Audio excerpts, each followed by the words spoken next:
Hi friends, welcome to புகுந்த வீடு channel. நான் உங்கள் நிவேதா. இன்றைக்கி என்ன டாபிக் பார்க்க போகிறோம் அப்படின்னு பார்த்தீங்கன்னா, நீங்கள் தமிழில் பார்த்தே தெரிஞ்சிருக்கோம். ஒரே ஒரு குழந்த சத்தம் நம்ம வீட்டில் கேட்டால் போதும், நம்ம வீட்டில் உள்ள எல்லா பிரச்சனையுமே தீந்துரும் அப்படின்ட்டு உங்களுக்கு மைண்ட் செட் இருக்குதா? ஸோ உங்களுக்காக தான் இந்த வீடியோ. இது ஒரு மோட்டிவேஷனான வீடியோ தான்.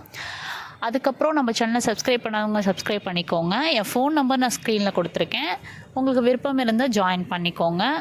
அப்புறம் கம்யூனிட்டி போஸ்ட்டு நான் ஷேர் பண்ணிகிட்ருக்கேன். நானும் நம்ம சப்ஸ்கிரைபரும் பேசின வாட்ஸ்அப் சாட்ஸு ரொம்பவே மோட்டிவேஷ்னலாக இருக்கும். நீங்கள் அதை பார்க்குறப்ப உங்களுக்கும் உங்கள்கிட்டும் பாசிட்டிவ் வரும். பாசிட்டிவ் வைப்ஸை வந்து ஷேர் பண்ணிகிட்ருக்கோம். ஸோ அதை பார்க்குறப்ப உங்களுக்கும் பாசிட்டிவாக நடக்கும்னு நம்புகிறோம். நம்ம சேனலில் அரௌண்ட் ஒரு 3 இயர்ஸாக பாசிட்டிவ் வைப்பை மட்டுமே ஷேர் பண்ணிகிட்ருக்கோம். குழந்தைங்களுக்கான ப்ரெக்னென்சிக்கான டிப்ஸ் வந்து ஷேர் பண்ணிகிட்ருக்கோம். பாருங்கள், வாங்க வீடியோக்குள்ளே போகலாம்.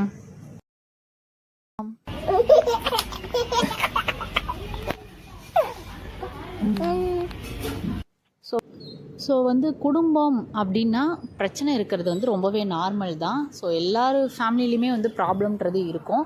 உங்கள் ஃபேமிலியில் மேபி வந்து குழந்தை இல்லாத ஒரு பெரிய பிரச்சனையாக இருக்கலாம். அதனால தான் இந்த மைண்ட் செட் இருக்கும். ஸோ நம்ம இப்படி நினைக்கிறோம், நம்மளுக்கு ஒரு குழந்தை வந்துட்டால் போதும், நம்ம வீட்டில் எல்லாருமே, நம்ம மாமியார், நம்ம நாத்தனார், நம்மளை பேசுகிறவங்க எல்லாருமே வாயை மூடிப்பாங்க அப்படின்னு நினைப்போம்.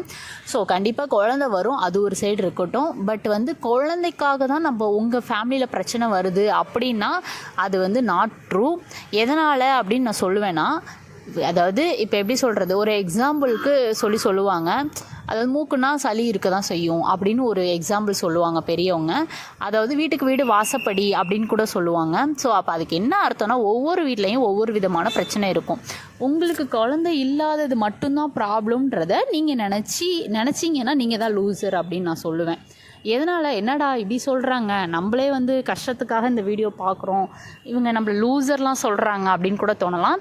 எனிவே சாரி, எதுக்காக அப்படின்னு நான் சொல்கிறேன்னா, ஏன் உங்களை டாமினேட் பண்ணிக்கிறீங்க நான் கேட்குறேன். நீங்கள் மட்டும்தான் காரணமாக வீட்டில் பிரச்சனை வரத்துக்கு? இப்போ உங்களுக்கு குழந்தை இருந்தால் எல்லா ப்ராப்ளமும் சரியாயிடுமா? அதுதான் என்னோட டவுட்டு.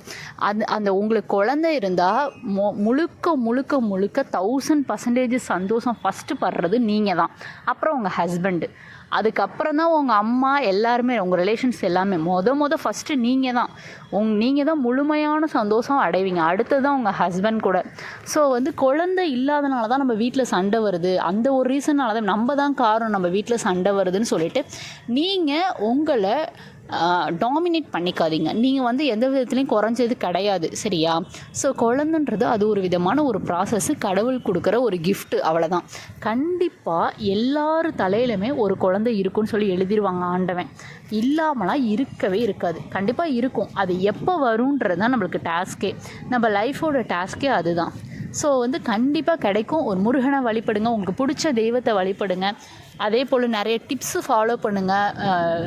ஹாஸ்பிட்டல் ட்ரீட்மெண்ட் எடுத்தீங்கன்னா பர்ஃபெக்டாக ஃபாலோ பண்ணுங்கள். எது ஃபாலோ பண்ணாலும் நம்பிக்கையாக ஃபாலோ பண்ணணும், அதுதான் கான்செப்ட். நம்ம சப்கான்ஷியஸ் மைண்டில் வந்து நம்ம சொல்கிறது தான் அது கேட்கும். ஸோ இந்த மாதமே வந்து நம்ம கன்ஃபார்ம் ஆகிடணும்னு நீங்கள் நினச்சிங்கன்னா கண்டிப்பாக ஆகிடுவீங்க. அதே போல் நீங்கள் மட்டும் ரீசன் கிடையாது. அதை பற்றி நினச்சி நீங்கள் உங்களை தாழ்வுபடுத்திக்காதீங்க. உங்கள் தாழ்வு மனப்பான்மையிலேருந்து கொஞ்சம் வெளியில் வாங்க. சரி, இப்போ நீங்கள் ப்ரெக்னென்சி ஆகிடுறீங்க. ப்ரெக்னென்சி ஆனால் எந்த ஒரு ப்ராப்ளமே வீட்டில் வராதா? ஃபஸ்ட்டு வந்து குழந்தைக்காக சண்டை போடுவாங்க. அடுத்தது ப்ரெக்னென்சி ஆனால் இங்கே இருக்கணும் அங்கே இருக்கணும்னு சண்டை போடுவாங்க. உங்கள் அம்மா வீட்டில் இருக்கிறதா இல்லை உங்கள் மாமியார் வீட்டில் இருக்கிறதான்னு ஒரு ப்ராப்ளம் வரும். அதே போல் அம்மா வீட்டுக்கு போனாலும் வா சீக்கிரம் வாம்பாங்க. வளகாப்பு போடுறதுக்கு ஒரு பிரச்சனை வரும், நகை போடலையா அப்படின்னு ப்ராப்ளம் வரும். அப்படியே வளகாப்பு போட்டு எல்லாம் நல்லபடியாக முடிச்சினாலுமே வேறு அம்மா வீட்டிலே போய் இருக்கா அப்படின்னு வரும். அடுத்தது வேறு என்ன சொல்லுவாங்க, ஏன் இவன் மட்டும்தான் உலகத்தில் மாசமாக இருக்காளா, வேலை செய்யக்கூடாதா அப்படிம்பாங்க. அது ஈவன்தோ அம்மா வீட்டில் கூட இந்த மாதிரி நடக்கலாம், மேபி சொல்கிறேன். அண்ணிங்க அந்த மாதிரி நாத்தனார்ஸ் இருந்தால் கூட இந்த மாதிரி நடக்கலாம். ஸோ அடுத்தது வந்து குழந்தை பிறந்துட்டு இவன் மட்டும்தான் உலகத்துலேயே குழந்தை பெற்றாளா, ரொம்ப தான் அதிசயமாக பண்ணுறா, வெயிட்டு தூக்கக்கூடாது, அதை பண்ணக்கூடாது, இதை பண்ணக்கூடாதுன்னு பண்ணுறா அப்படிம்பாங்க. அப்புறம் குழந்தைய வளர்க்குறதுல பிரச்சனை வரும். ஸோ வந்து இவன் மட்டும்தான் பிள்ளை பெற்றாளா, ரொம்ப பிள்ளையை தூக்கக்கூட விட மாட்டேங்கிறா, நம்ம இன்ஃபெக்ட் ஆகிடும்னு சொல்லி யாரையும் தூக்க வேணாம்னு சொல்லியிருப்போம். நம்ம கொஞ்சம் அப்டேட்டட் மம்மீஸாக இருந்திருப்போம் இந்த காலத்தில் உள்ள அம்மாங்க மாதிரி. ஸோ நம்ம சொல்லுவோம். ஸோ ஒவ்வொரு 90க்கும் பிரச்சனை பண்ணுறவங்க பிரச்சனை பண்ணிட்டு தான் இருப்பாங்க, அவ்வளோதான் நான் சொல்லுவேன்.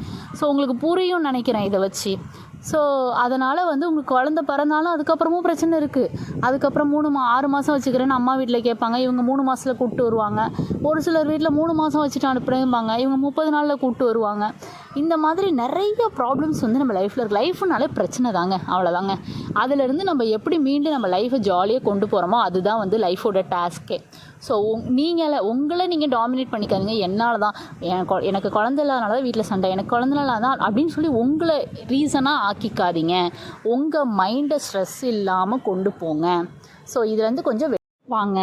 ஸோ வெளியில் வந்து இதுக்கப்புறமேலே நீங்கள் என்ன ஸ்ட்ரெஸ் இல்லாமல் இருக்கணும், எப்படி நல்லா தூங்கணும், 8 ஹவர்ஸ் கட்டாயம் தூங்கணும், எவ்வளோ ஹெல்த்தி ஃபுட் எடுக்கணும், டயட் எடுத்துக்கோங்க, வாக்கிங் போங்க, யோகா பண்ணுங்கள். ஸோ உங்களை எப்படி க்ரூம் பண்ணிக்கணுமோ அதை மூவ் பண்ணுங்கள். பேபிக்கான ஸ்டெப்ஸை மூவ் பண்ணுங்கள். நீங்கள் தான் காரணம், நான் தான் காரணம், நான் ஒரு ராசி இல்லை, இவங்க அதை சொல்லிட்டாங்க, அவங்க அதை சொல்லிட்டாங்க, நீங்கள் யோசிச்சுட்டே இருந்தீங்கன்னு வச்சுக்கோங்களேன், லைஃப்பில் நீங்கள் மட்டும்தாங்க கஷ்டப்படணும். பேசுகிறவங்க யாரும் கஷ்டப்பட போகிறது இல்லை.